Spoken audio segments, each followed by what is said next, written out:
السلام عليكم ورحمة الله وبركاته. حمدا ونصلي أما بعد. அருவற்ற அருளான நம் நிகரற்ற அன்புடையனுமாகிய அல்லாஹ்வின் திருப்பெயரால் துவங்குகின்றேன். எனதருமை இஸ்லாமிய சொந்தங்களே, நம்ம போன வாரம் முஹம்மது நபி அவர்கள் வெளிப்படையாக தாவா செய்த வேலை, அதாவது முஹம்மது நபி அவர்கள் சஃபாவுடைய மலையின் மீது ஏறி ஒவ்வொரு கோத்திரமாக கூப்பிட்டு அவங்களுக்கு நரகத்திலிருந்து பயமுறச் செய்து சொர்க்கத்தின் பக்கம் அழைக்கும் வேலை செய்தபோது முஹம்மது நபி அவர்களை ஏசிய வண்ணமாக முஹம்மதின் அவர்கள் மீது பத்துவாவை கொடுத்த விதமாக அபூ லஹப் என்பவன் தப்பத் யதாக யா முஹம்மது அப்படின்னு சொன்ன வார்த்தைகளை நம்ம ஞாபகப்படுத்திக்கிட்டு இருந்தோம். நம்ம அந்த பயானில் என்ன சொன்னோம் அப்படின்னு சொன்னால், அபூ லஹப்னா யாரு, அவனுக்கு ஏன் பிரத்யேகமாக அல்லாஹ் சுப்ஹானஹு வ தஆலா ஒரு சூறாவை இறக்க வேண்டும், அவன் அந்த அளவுக்கு பெரிய ஒரு எதிரியா அப்படின்னு சொல்லிட்டு நம்ம ஒரு இதை பார்க்கலாம் அப்படின்னு சொல்லிட்டு நம்ம போன வாரம் ஒரு கேள்வியை எழுப்பியிருந்தோம். நம்ம பார்த்தோம் அப்படின்னு சொன்னால், அபூ லஹப், இந்த அபூ லஹப் என்பவன் யார் அப்படின்னு சொல்லிட்டு நம்ம பார்த்தோம் அப்படின்னு சொன்னால், ரசூலுல்லாஹ்வுடைய சொந்த சின்னவாப்பா, அதாவது அப்துல் முத்தலிபுடைய பிள்ளை அப்துல்லா அவர்களுடைய உடன் பிறந்த சகோதரன். அதாவது அப்துல் முத்தலிபுக்கு 2 மனைவிகள் இருந்தாங்க அப்படின்னு சொன்னால், மனைவிக்கு அப்துல்லாவும் அபூ லஹபும் பிறந்தாங்க. 2வது மனைவிக்கு தான் அபூ தாலிப், அதாவது ரசூலுல்லாஹ்வுடைய இன்னொரு சின்னவாப்பா, யார் வளர்த்தாங்கன்னு சொன்னோம்ல அவங்க. இப்போ அபூ லஹப்ன்றது யாரு, அபூ தாலிபை காட்டிலும் நெருங்கிய சொந்தம். அபூ தாலிப் ரசூலுல்லாஹ்வுடைய சின்னவாப்பா, சின்னப்பிலிருந்து எடுத்து வளர்த்தவங்க. அவங்கள காட்டியும் நெருங்கிய சொந்தம் யாரு, அபூ லஹப், அதாவது அப்துல்லாவுடன் உடன் பிறந்த சகோதரர். ஒரு தாய்க்கு பிறந்தவங்க 2 பேரும், அப்துல்லாவும் அபூ லஹபும் யாரு, 2 பேரும் ஒரே தாய்க்கு பிறந்த சகோதரர்கள். அப்படிப்பட்ட ஒரு நபர். இப்ப அபூ லஹப்ன்றது இவருடைய புனைப்பெயர், அதாவது ஒரு இது மாதிரி லகப் மாதிரி புனைப்பெயர்னு சொல்லுவாங்கல்ல தமிழ்ல. இவருடைய உண்மையான பேர் என்ன அப்படின்னு சொன்னா அப்துல் உஸ்ஸா, அதாவது உஸ்ஸாவுடைய அடிமை. உஸ்ஸா என்பது காஃபிர்களுடைய ஒரு தெய்வமாக விளங்கக்கூடிய ஒரு இது. உஸ்ஸான்ற வார்த்தையை அல்லாஹ் சுப்ஹானஹு வ தஆலா குர்ஆனிலே பயன்படுத்த மாட்டான். அதனாலதான் அபூ லஹப் என்ற வார்த்தையை அல்லாஹ் சுப்ஹானஹு வ தஆலா பயன்படுத்தியிருக்கான். மற்றும் அல்லாஹ் சுப்ஹானஹு வ தஆலா இந்த சூறால சொல்லும் போது தப்பத் யதா அபீ லஹபின் வதப், அதாவது அது அபூ லஹபுடைய 2 கைகளும் நாசமாகிவிட்டன அப்படின்னு சொல்றான். அதாவது இறந்த காலம் நடந்து முடிஞ்சிருச்சு ஒரு வேலை. அல்லாஹ் சொல்லக்கூடிய அந்த வார்த்தை எப்படி இருக்கு அப்படின்னு சொன்னா, ஏற்கனவே நாசனம் ஆயிருச்சு அப்படின்றத சொன்னான் அல்லாஹ் சுப்ஹானஹு வ தஆலா. அப்படித்தான் அந்த சூறாவும் இறக்கப்பட்டிருக்கு. ஏன் இப்படி சொன்னா அப்படின்னு சொன்னா, அபூ லஹபுடைய மரணம் என்பது, அபூ லஹபுடைய அழிவு என்பது நிச்சயமாக்கப்பட்ட ஒன்று. அதனால்தான் அவ்வளவு உறுதியா அல்லாஹ் சுப்ஹானஹு வ தஆலா என்ன சொல்றான், இது நாசம் ஆயிட்டமா இருக்கேன் அப்படின்னு சொல்லிட்டு அல்லாஹ் சுப்ஹானஹு வ தஆலா என்ன பண்றான், ஒரு இதை சொல்றான். ஃபர்ஸ்ட் ஆயத்து பார்த்துக்கிட்டோம் அப்படின்னு சொன்னா, அல்லாஹ் சுப்ஹானஹு வ தஆலா இறக்கும் போது தப்பத் யதா அபீ லஹபின் வதப், தப்பத் யதா அப்படின்னு சொல்லிட்டு நம்ம பார்த்தோம், அவங்களுடைய 2 கைகளும் நாசமாயிருச்சு அப்படின்னு சொல்லிட்டு. 2வது அபூ லஹப். இவனுக்கு ஏன் இந்த பேர் வந்துச்சு, அபூ லஹபை அபூ லஹப்ன்ட்டு ஏன் கூப்பிட்டாங்க அப்படின்னு சொன்னா, அரபுல லஹப்ன்ற ஒரு வார்த்தைக்கு 2 அர்த்தங்கள் இருக்குது. ஃபர்ஸ்ட் தீ, அதாவது கொழுந்து வெட்டி எரியக்கூடிய ஒரு தீ. 2வது அழகானவன ஒருத்தவனையும் என்ன சொல்லுவாங்க, லஹப்ன்ற ஒரு கூப்பிடக்கூடிய ஒரு பாரம்பரியன்றது அந்த அரபு மக்கள்கிட்ட இருந்துச்சு. நம்ம சாதாரணமான மொழியில பார்த்தோம்னு சொன்னாலே இப்படி சொல்றது வழக்கம், நெருப்பு மாதிரி இருக்குது அப்படின்னு சொல்லிட்டு நம்ம சொல்றது வழக்கமா, நம்மளுடைய மொழியில வழக்கமான ஒரு பேச்சு. அதே ஒரு பேச்சுல தான் இந்த அபூ லஹப் என்ற சொல்லக்கூடியவன் யாருன்னு சொன்னா, ஒரு அழகாக இருக்கக்கூடியவன், மிகவும் அழகு படைத்தவன். அதனாலதான் அபூ லஹப் அழகானவன் அப்படின்னு சொல்லிட்டு புனை பெயரை வச்சிருக்காங்க. இது புனை பெயர் வந்து அவங்களுக்கு மட்டுமே அப்படின்னு சொன்னா நிறைய நபி தோழர்கள் நம்ம பார்க்கலாம். உதாரணத்துக்கு பார்த்தோம் அப்படின்னு சொன்னா அபு ஹுரைரா, ஹுரைரா அப்படின்னு சொன்னா பூனை. அவர் பூனையுடைய தந்தையா அப்படின்னு சொன்னா கிடையாது, பூனையுடையவர், பூனத்தின் மேல பாசம் உடையவர். அதே மாதிரி ஆயிஷா சித்தியக்கா ரலியல்லாஹு தன்னுடைய புனை பேரை பார்த்தோம் அப்படின்னு சொன்னா உம்மே அப்துல்லா. அவருக்கு அப்துல்லான்னு ஒரு மகன் இருந்தானா அப்படின்னு சொன்னா கிடையாது. அப்துல்லான்ற ஒரு மகன் ஆயிஷா ரலியல்லாஹு தஆலா அவர்களுக்கு கிடையாது. ஆனால் இந்த புனை பெயரை வைப்பது என்பது அரபுகளுக்கு ஒரு கலாச்சாரமாக அவர்களுடைய ஆசையாக இருக்கிறத வந்து நம்ம ஹதீசுகள் ரூபமாகவும் வரலாற்றினுடைய ரூபமாகவும் நம்ம வந்து நிறைய காணலாம். இவருக்கு லஹப்ன்ற ஒரு என்னது மகனும் கிடையாது, அவருடைய பேர் அபு லஹபும் கிடையாது, அவருடைய பேர் அப்துல் உஸ்ஸா. இவரை கூப்பிடுறது அவருடைய அழகிற்காக வேண்டி என்ன சொல்றாங்க, அவங்கள அபு லஹப், அழகுடையவன் அப்படின்ற ஒரு பெயரை வச்சு கூப்பிடுறாங்க. இன்னொரு காரணத்தினை வச்சு நம்ம பார்த்தாலும் என்னது, அல்லாஹ் சுப்ஹானஹு வ தஆலா பின்னாடி சொல்லும் போது மா அக்னா அன்ஹு மாலுஹு வமா கஸப் சயஸ்லா நாரன் ذات லஹப், அதாவது இந்த கொழுந்து விட்டெறியக்கூடிய அந்த தீயில் இவனை போடப்படுவோம் அப்படின்னு சொல்றான்ல, இதனாலேயும் வந்து அவன் அபூ லஹப்னு கூப்பிடலாம் அப்படின்னு சொல்லிட்டு சில அறிஞர்கள் சொல்றாங்க. ஆனால் வந்து இது சரியான ஒரு விளக்கம் கிடையாது. ஏன்னா அபூ லஹப்ன்ற அவன் பிறந்ததிலிருந்து அவனை கூப்பிடுறது உண்டு. இந்த மாதிரி வந்து அவனுக்கு என்னது இந்த பேருன்றது பூட்டப்பட்டுச்சு. ரெண்டாவது ஒரு ஆயத்தில் என்ன சொல்லப்பட்டிருக்கு, மா அக்னா அன்ஹு மாலுஹு வமா கஸப், அதாவது அவனுடைய சொத்துக்களும் அவனுடைய பிள்ளைகளும் அவனுடைய எனது நல்ல காரியங்களும் எல்லாமே அவனுக்கு வேலை தராது, எந்த விதமான ஒரு பலனும் அவனுக்கு கிடைக்காது அப்படின்னு சொல்லிட்டு அல்லாஹ் சுப்ஹானஹு வ தஆலா சொல்றான். அதாவது அவன் செய்த நன்மைகள் பேருக்காக வேண்டியாவது பிறருக்கு காண்பிக்க வேண்டும், அதாவது ஒரு புகழ் பாராட்ட வேண்டும் எல்லாரிடத்திலையும் அப்படின்னு சொல்லிட்டு சில நன்மைகள் பண்ணியிருப்பான்ல, அவனும் ஒரு தான தர்மங்கள் பண்ணுவது வழக்கம். அரபுடைய நாடுகளில் தான தர்மங்கள் வந்து பேருக்காக வேண்டி பண்ணுவாங்க. என்னது அவங்களுடைய சொந்தக்காரர்கள் வந்து புகழ் பாடுவதற்காக வேண்டி வந்து சொந்தக்காரங்களை வந்து பாராட்டுவாங்க. இப்படிலாம் வந்து அந்த வழக்கத்தில் இருந்துச்சு. அந்த விதமான நன்மைகள் கூட அல்லாஹ் சுப்ஹானஹு வ தஆலா கொஞ்சம் கூட இரக்கத்தை வாங்கி கொள்ள முடியாது அப்படின்னு சொல்லிட்டு அல்லாஹ் சுப்ஹானஹு வ தஆலா என்ன சொல்றான், மா அக்னா அன்ஹு மாலுஹு வமா கஸப். அதே மாதிரி மூணாவது ஒரு ஆயத்து என்ன, சயஸ்லா நாரன் ذات லஹப். இங்கேயும் வந்து என்னது மிக விரைவில் அவனுடைய மரணம் என்பது, அவனுடைய நுழைவாயில் என்பது நரகமாகத்தான் இருக்கும். கொழுந்து விட்டு எறியக்கூடிய அந்த நரகத்தில் இவன் நிச்சயமாக போடப்படுவான் அப்படின்னு சொல்றான். நாலாவது ஒரு ஆயத்து என்னது, வம்ரஅத்துஹு ஹம்மாலத்துல் ஹதப். அவனுடைய மனைவியை பத்தி அல்லாஹ் சுப்ஹானஹு வ தஆலா என்ன சொல்றான், மற்றும் அவனுடைய மனைவியும், இவருடைய மனைவியுடைய பேர் உம்மே ஜமீல். இவங்க உம்மே ஜமீல்ன்றது இன்னொருத்தரையும் நம்ம பார்ப்போம் வருங்காலத்துல. அவங்க வந்து இவங்க கிடையாது, இவங்க வந்து அபூ லஹபுடைய மனைவி. இவங்களுக்கும் இது வந்து புனை பெயர் தான் உம்மே ஜமீல்ன்றது. இவங்களுடைய உண்மையான பேர் என்னது, அர்வா பின்த் ஹர்ப்.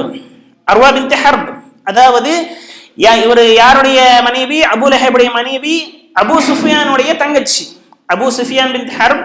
அதே மாதிரி அர்வா பின்த் ஹர்ப், இவங்களுடைய பேர் என்ன, அர்வா பின்த் ஹர்ப். இந்த ஆயத்து இறங்கப்பட்டதுக்கு பின்னாடி ஒரு சம்பவம் நடந்துச்சு. இந்த அர்வா பின்த் ஹர்ப், அதாவது உம்மே ஜமீல் என்ற கூடிய அபூ லஹபுடைய மனைவி வந்து ரசூலுல்லாஹ்ட்ட வந்தாங்க. சொந்த சாட்சி இல்லையா, ரொம்ப எனது கோபமா வந்தாங்க. என்னண்டு இவங்களை எனது திட்டணும், இன்னைக்கு உண்டு இல்லை அப்படின்னு சொல்லிட்டு பண்ணணும் அப்படின்னு சொல்லிட்டு ரொம்ப கோபமா வர்றாங்க. காபாவுடைய அந்த வாசல்ல வந்து ரசூலுல்லாஹும் அபூபக்கர் சித்திக் ரலியல்லாஹு அன்ஹு அவர்களும் உட்கார்ந்துருக்காங்க. உட்கார்ந்து இருந்த பின்னாடி அவங்க தூரத்திலிருந்து வந்ததை பார்த்து அவங்க சாட்சி வர்றாங்க, பாருங்க அவங்க கையில கல்லும் கூட இருக்குது, அதை வந்து விட்டு எரிஞ்சிடலாம் அப்படின்னு சொல்லிட்டு ஒரு கருத்தை சொல்றாங்க.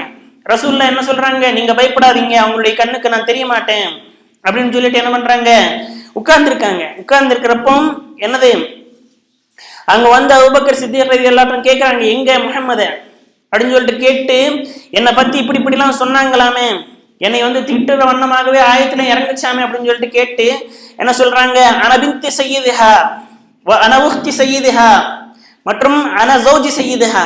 அதாவது நான் பிறந்தது ஒரு தலைவனுடைய வீட்டில், நான் வளர்ந்தது ஒரு தலைவனுடைய அது அண்ணன், அவங்களுடைய அண்ணனும் வந்து மக்காவுடைய தலைவர் அபூ சுஃபியான், மற்றும் அபூ லஹப் அவரும் ஒரு தலைவர், நான் அவருடைய மனைவி, அவருடைய தங்கச்சி, இவருடைய எனது பிள்ளை, நான் உயர் குலத்தை சேர்ந்தவள், என்னை இப்படி அவங்க அவமானப்படுத்தலாம் அப்படின்னு சொல்லிட்டு ஒரு கருத்தை அங்க வச்சுட்டு என்ன பண்றாங்க, ஒரு கவிதைகளையும் பாடுறாங்க. அந்த கவிதைகள்ல என்ன பண்றாங்க, முஹம்மதை எடுத்துட்டு முசம்மம் அப்படின்னு வைக்கிறாங்க. முஹம்மது அப்படின்னு சொன்னா என்னது, பாராட்டக்கூடியவர். முசம்மம் அப்படின்னு சொன்னா திட்டக்கூடியவர், திட்டுக்கு அருகதையானவர். முசம்மமன் தலைனா, நாங்கள் இந்த முஹம்மது கொண்டு வந்த தீனிலிருந்து எனது வெறுப்படைந்து விட்டோம் அப்படின்னு சொல்லிட்டு ஒரு கவிதையும் பாடினதாக நம்ம அந்த வரலாற்றுல வந்ததை பார்க்கலாம். இவங்களுடைய பேர் உம்மே ஜமீல். இவங்களுடைய உண்மையான பேர் என்னது, அர்வா பின்த் ஹர்ப். நான் 5வது ஒரு ஆயத்து, வம்ரஅத்துஹு ஹம்மாலத்தல் ஹதப், அதாவது அவங்க விறகுகளை செமப்பாங்க அப்படின்னு சொல்லிட்டு வந்திருக்குது. விறகுகளை செமக்கக்கூடிய அவர்கள் பெண்மணி. அல்லாஹ் சுப்ஹானஹு வ தஆலா விறகுகளை செமப்பதை ஒரு குறையாக சொல்லுவானா அப்படின்னு சொன்னா நிச்சயமா கிடையாது. விறகுகளை செமப்பது என்பது ஒரு குறையான வேலை இல்லை, அது ஒரு கீழ்த்தரமான வேலையெல்லாம் ஒன்றும் கிடையாது. வீட்டுக்கு விறகு செமக்கலாம், இல்லைன்னா வேற கொண்டு போய் விற்கலாம், இப்படிலாம் செய்யறது எனது கம்மியான வேலையெல்லாம் ஒன்றும் கிடையாது, அது ஒரு நல்ல வேலை தான். ஆனால் அல்லாஹ் சுப்ஹானஹு வ தஆலா இது கெட்ட வேலைன்னு ஏன் சொல்றான் அப்படின்னு சொன்னா, இதுக்கு தஃப்சீர்கள்ல நம்ம படிக்கும் போது 3 விதமான தஃப்சீர்கள் நம்மளுடைய முஃபஸ்ஸிரீன்கள், அதாவது குர்ஆனுக்கு விளக்கம் கொடுக்கக்கூடிய அந்த அறிஞர்கள் நம்மளுக்கு சொல்றாங்க. ஃபர்ஸ்ட் என்னது, இவர் விறகு செமக்கிறது எதுக்காக வேண்டியாம், ரசூலுல்லாஹ்வுடைய அந்த வழியில விரிக்கிறதுக்காக வேண்டியாம். அவ முள்ளு செடிகளெல்லாம் கொண்டு இரவு நேரத்துல என்ன பண்ணுவாளாம், அவள் ரசூலுல்லாஹ்வுடைய வீட்டு முன்னாடி பறிச்சு வச்சிருவாங்க. அதாவது அப்படி விரிச்சு வச்சிருவாங்களாம். வச்ச பின்னாடி என்ன ஆகும், ரசூலுல்லாஹ் தஹஜ்ஜுதுக்கு எந்திரிக்கும் போது அந்த முள்கள் எல்லாம் அவங்க காலில் குத்தணும் அப்படின்னு சொல்லிட்டு ஒரு மனப்பான்மையில என்ன பண்ணுவாங்க, அவங்களுடைய வீட்டு முன்னாடி வச்சிருவாங்க. மற்றும் என்ன வருது, 2வது ஒரு கருத்து என்ன வருது, இந்த விறகுகளை செமப்பது என்பது கோல் செல்வதற்கு ஒரு இது அப்படின்னு சொல்றாங்க. விறகுகள் செமப்பது அப்படின்னு சொன்னால் தீமூட்டி விடுறது, கோல் சொல்றது. அதாவது நம்ம வழக்கமாக சொல்வது இருக்குதுல்ல, நீ எங்க ஏன் தீமூட்டி விடுற அப்படின்னு சொல்லிட்டு, இது கோல் செல்வதற்கு ஒரு உதாரணமாக சில அறிஞர்கள் சொல்றாங்க. 3வது ஒரு கருத்தாக என்ன சொல்றாங்க, இந்த விறகுகளை செமப்பது என்பது நாளைக்கு ஆகிரத்துல இந்த அபூ லஹப் என்பவன் நரகத்தில் எரிந்து கொண்டிருக்கும் போது அவன் எரிவதற்கு துணையாக இவள் விறகுகள் செமந்து கொண்டு போய் அந்த நரகத்தில் போடுவாள். அந்த நெருப்பை இன்னும் அதிகரிப்பதற்காக வேண்டி அந்த விறகுகளை கொண்டு போய் சேப்பா. அதாவது ஒரு நெருப்பு எரிஞ்சுக்கிட்டு இருக்கு அப்படின்னு சொன்னா அந்த நம்ம விறகுகள் அதிகமா போட்டோம்னு வச்சுக்கோங்களேன், அந்த நெருப்பு இன்னும் அதிகமாகும், அது அணையாம இருக்கும். அந்த மாதிரி ஒரு வேலையை இந்த உம்மே ஜபீல் என்ற கூடிய அபூ லஹபுடைய மனைவி பண்ணுவா அப்படின்னு சொல்லிட்டு இந்த 3 விதமான கருத்துக்களையும் வைக்கிறாங்க. நம்ம இப்ப இந்த 3 விஷயத்துல எது உண்மை எது சரியானது அப்படின்னு பார்த்தோம்னு சொன்னா, இந்த ஃபர்ஸ்ட் ஒரு கருத்து இருக்குதுல்ல, அது என்னது, விறகுகளை செமக்கிறது. இது சரியில்லாத ஒரு கருத்துன்னு தான் நம்ம சொல்லணும். ஏன்னா அவ எப்படி ஒரு உயர்தரமான குலத்து பெண்மணி, அவ எப்படி விறகுகளை செமக்க முடியும், விறகுகளை செமக்கிறதுக்கு வாய்ப்பு இல்லை. 2வது ஒரு கருத்தாவது நம்ம எடுத்துக்கலாம். ஏன்னா அவங்க கோல் சொல்லி மூட்டலாம், பிறருக்கு ரசூலுல்லாஹ்வுக்கு எதிராக திருப்பி விடுறதுக்கு நிறைய விதங்களை பண்ணலாம். அதே மாதிரி 3வது ஒரு கருத்தும் நம்மளுக்கு சரியானதுதான் படுது. ஏன்னா ஆகிரத்துல அபூ லஹப் எரிஞ்சுக்கிட்டு இருக்கிறப்போ இவங்க கொண்டு போய் அந்த விறகுகளை கொண்டு போய் சேர்ப்பாங்க அப்படின்னு சொல்லிட்டு இந்த 2 கருத்துக்களும் நம்மளுக்கு சரியானதாக படுது. இப்போ இவங்க 2 பேரும் எந்த குலத்தை சேர்ந்தவங்க அப்படின்னு சொல்லி பார்த்தோம்னு சொன்னா, அபூ லஹப் ஹாஷிமுடைய குலத்தை சேர்ந்தவங்க. அபூ லஹப்ன்றது ஹாஷிமுடைய குலம், அதாவது ரசூலுல்லாஹ்வுடைய குலம். ரசூலுல்லாஹ் ஒரு ஹாஷிமுடைய கோத்திரத்தை சேர்ந்தவங்க தான் இவங்களும். மற்றும் பனு உமையாவுடைய குலத்தை சேர்ந்த உம்மே ஜமீல், இவங்க 2 பேரும் எப்படி அப்படின்னு சொன்னா உயர்தரமான, அதாவது 2மே ஈக்குவலான ஒரு இது. இவங்க 2 பேரும் அந்த அளவுக்கு அந்தஸ்துல வச்சுக்கிட்டே என்ன பண்றாங்க, ரசூலுல்லாஹ்வுக்கு எதிர்ப்பு தெரிவிக்கிறாங்க. இப்போ நம்மளுடைய கேள்விக்கு வருவோம். இந்த சூரான்றது முடிஞ்சிருச்சு, கடைசி ஆயிட்டு விட்டுட்டோம். அதாவது அல்லாஹ் சுப்ஹானஹு வ தஆலா என்ன சொல்றான், அவருடைய கழுத்தில் ஈச்சம் மரத்தால் செய்யப்பட்ட கயிறு 3 முறுக்கி கொண்டிருக்கும். அதாவது அந்த விறகு கட்டு என்பது இப்படி தலையில இருக்கும், அதுக்கு ஈச்சங்கயிறு கயிறு சுத்தி இருக்கும், அந்த கயிறும் கழுத்துலையும் சுத்தி இருக்கும் அப்படின்னு சொல்லிட்டு அல்லாஹ் சுப்ஹானஹு வ தஆலா கல்ல என்னது சொல்றான். இந்த மசதுன்ற ஒரு வார்த்தைக்கு அர்த்தம் என்னன்னா இதுதான், ஒரு பலமான கயிறு. பலமான கயிறுன்னு அப்படின்னு சொல்லணும். ஈச்சம்பரத்தால் சுத்தி இருக்கட்டும், இல்லைன்னா இரும்பால கட்டி இருக்கட்டும், ஏதாவது ஒரு இது பலமாக இருக்கும். அதைத்தான் என்ன சொல்லுவோம், மசத் அப்படின்னு சொல்லுவோம். இந்த ஜீதுன்ற வார்த்தை இருக்குதுல்ல, ஃபீ ஜீதிஹா, இந்த ஜீதுன்ற வார்த்தை எதுக்கு சொல்லுவாங்க அப்படின்னு சொன்னா அழகான ஒரு கருத்து. அதாவது அவருடைய வரலாற்றை பார்க்கும்போது என்னன்னா, ஒரு பெரிய மாலை, தங்கமும் வைடூரியமும் அந்த ரத்தினங்களும் அமர்ந்திருக்கக்கூடிய ஒரு நக்லஸ் அவங்களுடைய கழுத்தில் இருக்கும் எப்பவுமே. அவங்களுடைய அந்த பெண்ணுடைய கழுத்துல அந்த அளவுக்கு அழகான ஒரு கழுத்து. அல்லாஹ் சுப்ஹானஹு வ தஆலா இந்த வார்த்தை எதுக்கு யூஸ் பண்றான்? அல்லாஹ் சுப்ஹானஹு வ தஆலா வேற வேற இடத்துல கழுத்தை யூஸ் பண்ணும்போது உனுகுன் அல்லது அனாகுன் அப்படின்னு சொல்லிட்டு ஒரு வார்த்தைகள் தான் யூஸ் பண்ணுவான். அதாவது கழுத்துக்கள் அல்லது என்னது பிரடிகள் அப்படின்ற வார்த்தையை தான் யூஸ் பண்ணியிருக்கான். இந்த ஃபீ ஜீதிஹா அப்படின்ற ஒரு எழுத்து இங்க ஒரே ஒரு இடத்துல மட்டும்தான் அல்லாஹ் சுப்ஹானஹு வ தஆலா யூஸ் பண்ணியிருக்கான். எதுக்கு? இதில் மிகவும் கவலைப்படக்கூடிய அந்த பெண்மணியை லாஜிக்காக, சயின்டிபிக்காக, சைக்கலாஜிக்காக தாக்கக்கூடிய ஒரு வார்த்தையாக இருக்குது. இந்த உலகத்துல நீ இப்படி தங்க ஆபரணம்லாம் போட்டு அலைஞ்சியில, இந்த ஒரு காலத்துல என்ன கிடக்கும் ஆகிரத்துல, எனது ஈச்சம்பயிரால் எனது சுட்டப்பட்ட அந்த பலமான கயிறு உன்னுடைய கழுத்தை சுத்திக்கிட்டு இருக்கும் அப்படின்னு சொல்லிட்டு ஒரு சைக்கலாஜிக்கலா அட்டாக் பண்ற மாதிரி அல்லாஹ் சுப்ஹானஹு வ தஆலா என்ன பண்ற, இந்த ஆயத்தை இறக்குற, இந்த வேர்டை யூஸ் பண்றான். இந்த வேர்டுன்றது லேசான வேர்டுலாம் கிடையாது. நம்ம இதே அர்த்தத்தை கொண்டு நம்ம அந்த சூறாவை படிச்சோம் அப்படின்னு சொன்னால் எப்படி இருக்கும் பாருங்க. ஒரு தடவை நம்ம அந்த தப்பத்தியதா அபீல அப்படின்ற ஒவ்வொரு தடவையும் அந்த சூறாவை படிக்கும் போது இந்த தஃப்சீர்கள் எல்லாம், இந்த வசனங்கள் எல்லாம், இந்த வார்த்தைகள் எல்லாம் நம்மளுடைய கண் முன்னாடி வந்துச்சு அப்படின்னு சொன்னால் நம்மளுடைய மனம்ன்றது, நம்மளுடைய தொழுகை என்பது எந்த அளவுக்கு நேராக இருக்கும், சீராக இருக்கும்னு பாருங்க. அதனால்தான் நம்ம என்ன பண்ணணும், வரக்கூடிய காலங்களில் ஒவ்வொரு சூறாவுக்கும் அர்த்தம் தெரிஞ்சு ஓதணும் அப்படின்னு சொன்னா நம்மளுடைய தொழுகை என்பது அல்லாஹ் எப்படி தேடுகிறானோ, ஒரு அடியான் எப்படி எதிர்பார்க்கிறோனோ அந்த மாதிரி தொழுகையாக மாறிடும். இப்ப நம்ம இரண்டாவது கட்டத்துக்கு வருவோம். அல்லாஹ் சுப்ஹானஹு வ தஆலா அபூ லஹபை மற்றும் பார்த்து ஏன் இந்த சூறாவை இறக்க வேண்டும்? நம்மளுடைய கேள்வி இதுதானே. அபூ லஹபை பார்த்து மட்டும் ஏன் இறக்க வேண்டும்? அந்த மைதானத்துல சஃபாவுடைய அந்த கிரவுண்ட்ல நிறைய பேர் இருந்தாங்க. யாரு? அபூ லஹபை காட்டிலும் அதிகமான எதிரிகள் இருந்தாங்க. உதாரணத்துக்கு உத்பா, ஷைபா, வலீத் பின் முகைரா, அஹ்ரஜ் பின் ஜுரைஹ் அப்படின்ற கூடிய தலை சிறந்த தலைவர்கள் மற்றும் எதிரிகள் இருந்த போதிலும் அல்லாஹ் சுப்ஹானஹு வ தஆலா அபூ லஹபை தேர்ந்தெடுத்தது ஏன்? அபூ லஹபை தேர்ந்தெடுத்து அவன் மீது எதுக்கு இந்த மாதிரி ஒரு சூறாவை இறக்க வேண்டும் அப்படின்னு சொல்லிட்டு பார்த்தோம்னா இதுக்கு முதல் காரணம், அங்க எல்லாரும் வாய் மூடிக்கிட்டு இருந்தப்போ என்ன பண்றாங்க, இவங்க மட்டும்தான் முதலாக போய் தப்பத் யதாக அலிஹாதா ஜமாஅத்தனா, அதாவது உன்னுடைய இரு கைகளும் நாசமாகட்டும், இதற்காக வேண்டிய எங்களை இங்க கூப்பிட்ட அப்படின்னு சொல்லிட்டு ஒரு வார்த்தை அவன் விட்டான்ல. எப்படி ஆதம் அலைஹிஸ்ஸலாத்துடைய 2 பிள்ளைகள் முதல்ல கொலை செஞ்சாங்க. கொலை செஞ்சுட்டு அந்த கொலையுடைய அந்த தாக்கம் என்பது எப்போ வரைக்கும் இருக்குமா, கயாமத்து நாள் அன்னைக்கும். அப்போ வரைக்கும் யாரெல்லாம் கொலைகள் செய்யறாங்களோ, இன்னும் இந்த உலகத்துல எத்தனை கொலைகள் நடக்குதோ அதனுடைய ஒரு பங்கு அந்த ஆபில் காபிலுக்கும் போய் சேரும் அப்படின்னு சொல்லிட்டு ரசூலுல்லாஹ் சொல்லியிருக்காங்க. அதே மாதிரி ஆயிஷா சித்திக் ரலியல்லாஹு அன்ஹா மேல ஒருத்தன் அவதூறு பரப்புனான்ல, அந்த முதல்ல பரப்பக்கூடியவன் எத்தனை நாள் வரைக்கும் யாரெல்லாம் அந்த அவதூறை பரப்பி கொண்டிருந்தாங்களோ அதனுடைய ஒரு பங்கு அவனுக்கும் இருக்கும் அப்படின்னு சொல்லிட்டு ரசூலுல்லாஹ் சொன்னாங்க. அதாவது முதல்ல ஒரு வேலையை ஆரம்பிக்கப்போ அந்த பிரத்யேக தன்மை என்பது, ஒரு பிரத்யேகமான ஒரு உஹதா என்பது அல்லது பாவமான காரியமாக இருந்தால் அது பிரத்யேகமான ஒரு தண்டனை என்பது அந்த மனிதனுக்கு எப்பவுமே இருக்குது இஸ்லாத்துல.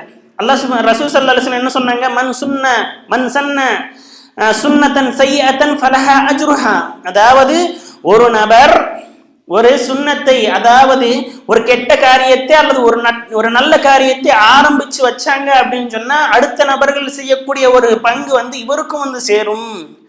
ஒருத்தருக்கு நம்ம என்ன பண்றோம், எனக்கு இங்க உள்ள அட்ரஸ் சொல்லுங்க அப்படின்னு சொல்றப்போ அவங்க தப்பான ஒரு அட்ரஸ் காமிச்சிட்டு நம்ம அங்க போய் அவதிப்பட்டோம்னு வச்சுக்கோங்களேன், நம்ம எவ்வளவு அவதிப்படுறோமோ நம்மளுக்கு வர்ற பின்னாடி யாரெல்லாம் அந்த மாதிரி அவதிப்படுறாங்களோ எல்லாருடைய பாவங்களும் அவருக்கும் ஒரு பங்கு இருக்கு. அதே மாதிரி நம்ம ஒரு கெட்டதுல இருந்து தடுத்துட்டோம் ஒரு நபரை, அவர் இன்னொருத்தரை தடுத்தரப்புல அந்த கெட்டதுல இருந்து அவரை வந்து இன்னொருத்தர் தடுத்தாப்புல அப்படின்னு சொன்னா இப்போ வரைக்கும் அது போய்கிட்டே இருக்குதோ அதுல இருந்து ஒரு பங்கு வந்து நம்மளுக்கும் இருக்குதுன்றதான் இதனுடைய அர்த்தம். நான் சொன்னது வந்து எல்லாருக்கும் புரியுதுன்னு நினைக்கிறேன். ஒரு நபர் ஒரு வேலையை ஆரம்பிச்சு வச்சுட்டாங்கன்னு சொன்னா அது எப்போ வரைக்கும் அந்த அந்த அமல்ன்றது தொடருதோ அந்த தொடர்ற நாளெல்லாம் இவருக்கும் ஒரு பங்கு வந்து இருக்குது. இதுதான் ஒரு பங்கு. இதனுடைய அந்த விளக்கம் என்பது, அதாவது இவர் சொந்த சின்னவாப்பாக இருந்துகிட்டு பிறரெல்லாம் வாய மூடிக்கிட்டு இருக்கிறப்போ இவர் அபூ லஹப் ஒருத்தர் மட்டும் குடும்பத்தில் உள்ள நபராக இருந்துகிட்டு இவருக்கு சப்போர்ட் பண்ணாம மாறாக என்ன பண்றாங்க, எதிர்ப்பும் தெரிவிச்சு அதுக்கு வாயும் திறக்கிறாங்க. இதனால்தான் வந்து என்னது அவங்க மேல வந்து இவ்வளவு குற்றம் வந்தது, இவ்வளோ ஒரு இதுன்றது இருக்குது. இப்போ அபூ தாலிப் இருக்காங்க, அதே மாதிரி ஆயிஷிமுடைய குடும்பத்து நபர்கள் இருக்காங்க, அவங்களுடைய குடும்பத்து நபர்கள் தான். ஆனாலும் வந்து யாரும் எதுவும் சொல்லல. ஆனால் இவர் தான் வாயை திறக்கிறாங்க. வாயை திறக்கிறப்ப என்னவாகுது, அல்லாஹ் சுப்ஹானஹு வ தஆலா உடனே வந்து வசனத்தை இறக்குறாங்க.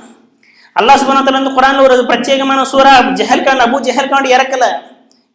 அபூ ஜஹல்ன்றவன் ஒரு மிகப்பெரிய எதிரி, எனது அந்த எதிரிகளுக்கு லீடராக திகழ்ந்தவன். அப்படிப்பட்ட ஒருத்தன் மேலையும் வந்து அவனுடைய பேர் வச்சு இறங்கல. ஆனால் இந்த அபூ லஹப் என்பவன் இவ்வளோ கீழ்த்தரமாக நடத்தக்கூடிய காரணம் என்ன? முதல் காரணம் குடும்பஸ்தனாக இருந்து அந்த குடும்பத்திலே ஒருத்தனாக இருந்து சொந்த ரத்தமாக இருந்து நீ வந்து அவங்களுக்கு சப்போர்ட் பண்ணது போய் என்ன பண்ற, அவங்களுக்கு எதிர்ப்பு தெரிவிக்கிற அப்படின்றது முதல் காரணம். ரெண்டாவது ஒரு காரணம் நம்ம என்ன சொல்லலாம், இந்த அபூ லஹபுக்கு வந்து 2 மகன்கள், உத்தைபா மற்றும் இக்ரிமா. இதுல இக்ரிமான்ற ஒரு நபர் என்ன பண்றாங்க, இஸ்லாத்தை கொண்டு வந்துடுறாங்க, இக்ரிமா ரலியல்லாஹு அன்ஹு. அதே மாதிரி உத்தைபா, இந்த 2 பேருக்கும் வந்து என்னவாகுது, ரசூலுல்லாஹ் வந்து தன்னுடைய 2 மகள்களையும் கல்யாணம் வச்சு வைக்கிறாங்க.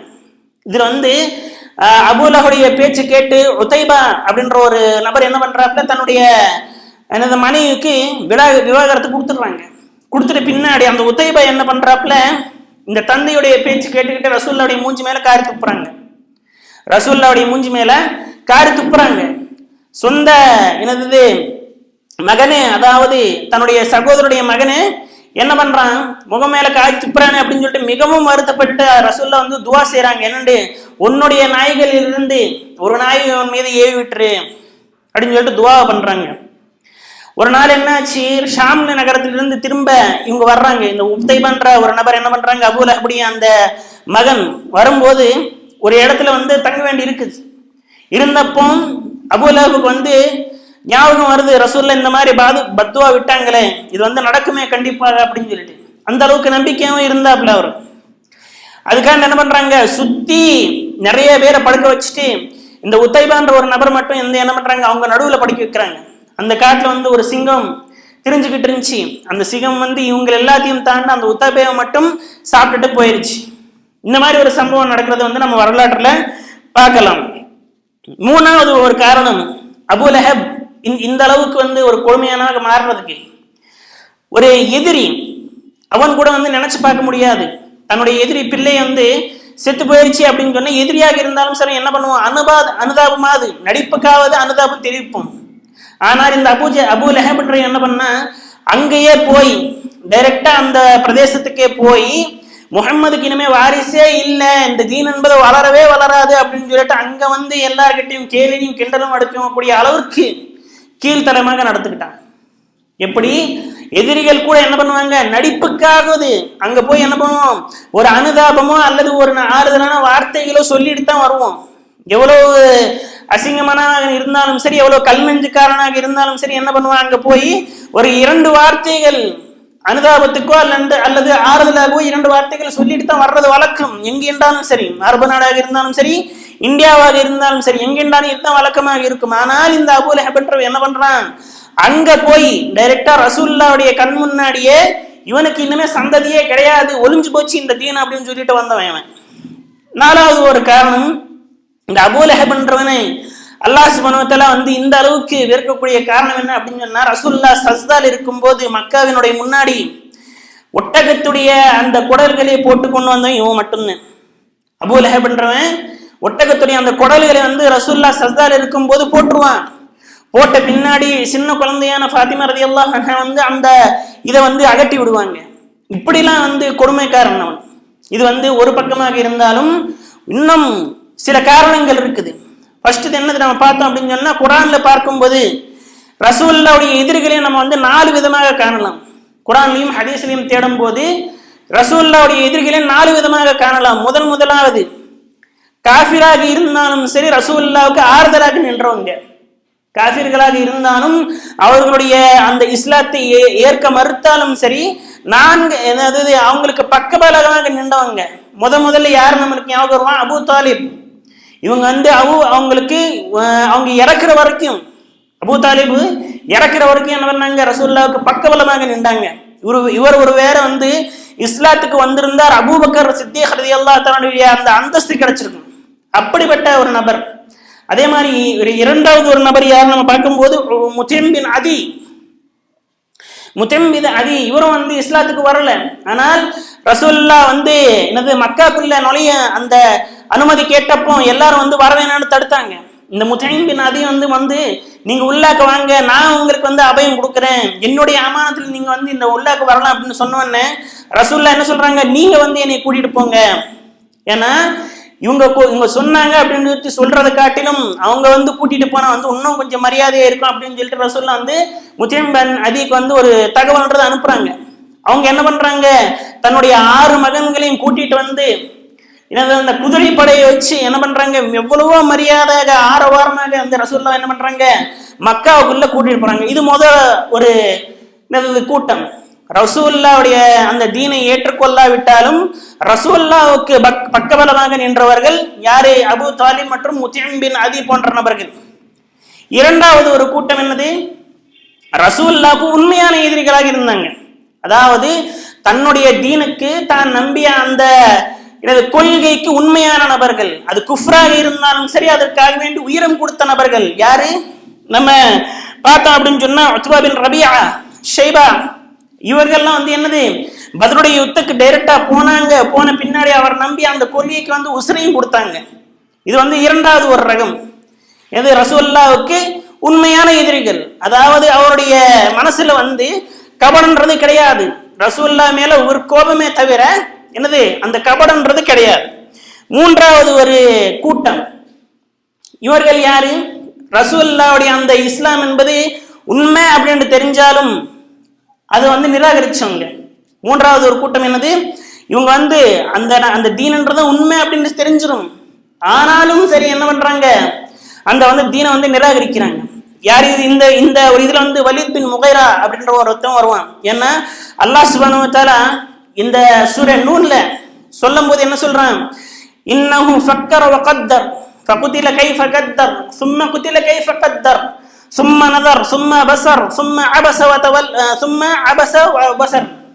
அதாவது அவன் வெளியில் வந்தான், பிறகு உள்ளே போனான், பிறகு யோசித்தான், பிறகு சிந்தித்து ஒரு முடிவை சொன்னான். என்னது? இது தெளிவான ஒரு சூன்யம். அவனுக்கு தெரியும்.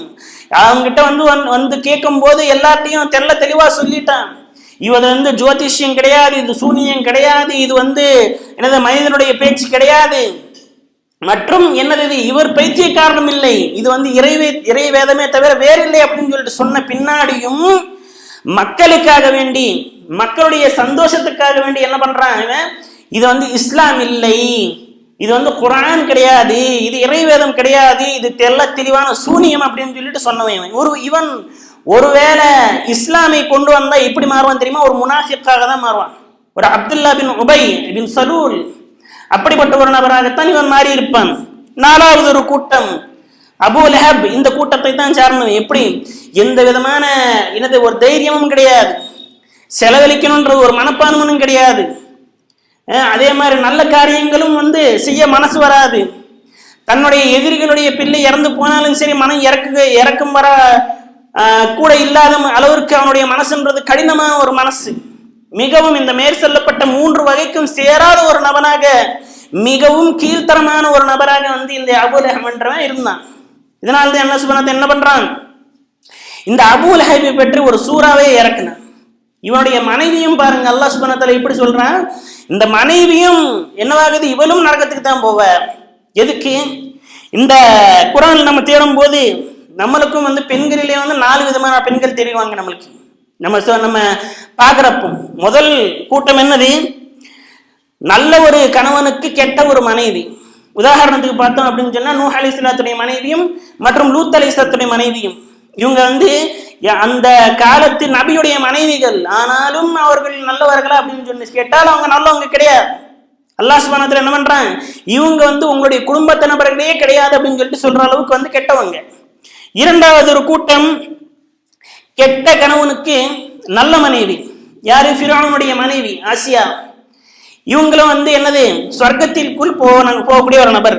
மூணாவது வகுப்புல யார் வருவாங்க? மரியம் அலைஹிஸ்ஸலாம். ஏன்னா அவங்களும் நல்லவங்க, அவங்க பிறந்த இடமும் நல்ல இடம், அவங்க யார்கிட்ட வளர்ந்தாங்களோ அவங்களும் நல்லவங்க, அவங்க இருக்கிறதும் எல்லாமே நல்லதாவே முடிஞ்சு. இது மூணாவது ஒரு கூட்டம். நாலாவது ஒரு கூட்டம் என்ன தெரியுமா? கெட்ட கணவன் மற்றும் கெட்ட மனைவி. எப்படி கணவன் அப்படி இருந்தால் மனைவி இப்படி இருப்பான். எப்படி? நூறுன் அலா நூர் ஸுல்மாத்துன் பஅதுஹா ஃபௌக பஅத். அதாவது இருட்டுக்கு மேல் இருட்டு. அதாவது அபூ லஹபே ஒரு இருட்டாக இருந்தால் அதற்கு மேல் இருட்டு, அதுக்கு இருட்டு பலம் சேர்க்கக்கூடிய அளவுக்கு இருட்டாக போயிடும். இப்படி மிகவும் கீழே இருக்கக்கூடிய ஒரு நபர்கள் தான் அபூ லஹப் மற்றும் உம்மே ஜமீல். நம்ம பார்த்தோம் அப்படின்னு சொன்னா நம்மளுக்குள்ளேயும் முஸ்லீம்களாக இருக்கக்கூடிய நம்மளுக்குள்ளேயும் ஒரு அபூ லஹப் இருக்கான், நம்ம கிட்டையும் ஒரு உம்மே ஜமீல் இருக்கா. பாருங்க, நம்மளுடைய அந்த அபூ லஹபையும் அந்த உம்மே ஜமீலையும் நம்ம எடுத்து வீசிட்டோம் அப்படின்னு சொன்னா உண்மையான முஃமினா வரலாம். நம்மளுடைய சில குணங்கள் அபூ லஹபை எப்பயுமே சுட்டி காட்டும். நம்மளுடைய சில குணங்கள் உம்மே ஜமீலையும் சுட்டி காட்டும். நம்ம கிட்ட யாராவது கோல் சொல்ல வந்தாங்க அப்படின்னு சொன்னா அவங்களை துரத்தி விடணும். எங்க கிட்ட இது மாதிரிலாம் பேசாதீங்க அப்படின்னு சொல்லிட்டு. நம்ம கிட்ட யாராவது ஷைத்தான் இந்த சதக்காவை செய்யாத அப்படின்னு சொன்னா சைத்தானை தோகடிக்கும் அளவுக்கு நம்ம எவ்வளவு நியத்து செய்யறோமோ அதுக்கு ஒரு 100 ரூபா அதிகமாவே கொடுத்துடணும். நம்ம கிட்ட இங்க நீ கோலத்தனமா அப்ப நடக்கணும் அப்படின்னு சொல்லிட்டு சொல்லும் போது நீங்க பணிந்தனம் நடக்கும் அப்படின்னு சொன்னா நம்ம வீரனாக நின்று காட்டணும். நம்மளுக்கு தஹஜ்ஜுத் தொழுறதுக்கு பயமாக இருக்கா அப்படின்னு சொன்னா அல்லாஹ்வுக்காக வேண்டி நான் எந்திரிச்சு காட்டணும். இப்படிப்பட்ட ஒரு நபர்களாகத்தான் நம்ம மாறணும். முஸ்லிம்களை நம்ம இந்த ஷைத்தானை தோற்றக்கூடியவருக்கு அபூ லஹபுடைய அந்த சிஃபத்துகளை நம்ம உள்வாங்க கூடவே கூடாது. உம்மே ஜமீலுடைய அந்த சிஃபத்துகளை அல்லாஹ் சுப்ஹானஹு வ தஆலா நம்மள்ட்ட இருந்து தூர விரட்டட்டும். அதே மாதிரி அபூ லஹபுடைய அந்த சிஃபத்துகளை அல்லாஹ் சுப்ஹானஹு வ தஆலா நம்மள்ட்ட இருந்து தூர விரட்டட்டும் என்று வேண்டிக் கொண்டவனாக என்னுடைய இந்த உரையை முடிவு செய்கிறேன். ஆமீன். வாஹிர் தஅவானா அல்ஹம்துலில்லாஹி ரப்பில் ஆலமீன்.